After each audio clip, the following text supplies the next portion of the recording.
nak tanya sikit.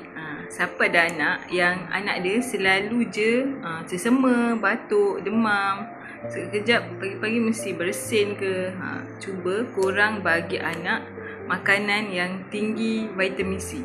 Okay, contohnya macam cauliflower, brokoli, air lemon ataupun buah betik, oren. Yang itu semuanya tinggi sangat dengan vitamin C.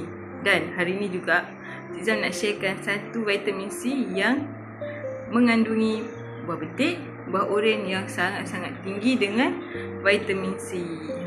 Ini dia adalah vitamin C Forever Absorbency. Okay, inilah vitamin C dia. Okay, sangat senang nak makan.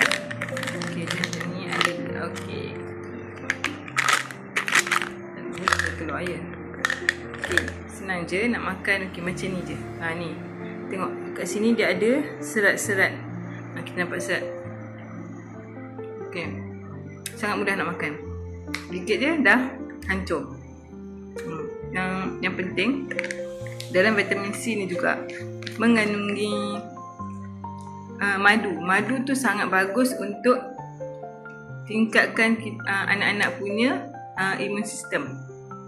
Kalau korang nak bagi lemon, hari-hari kan masam. Dan harga lemon ni pun sebiji je Cik Zan dah beli harga dalam RM1.5 ataupun RM2. Kalau vitamin C ni untuk sebiji harga lebih kurang dalam 75 sen je. Dalam ni ada 100 biji. Kalau korang nak dapatkan vitamin C ni, pergi Cik Zam, ataupun kalau harga dia sebotol ni RM75, ataupun kalau nak murah lagi, jadi ahli, insyaAllah akan murah je harga dia. Okay, bye. Assalamualaikum.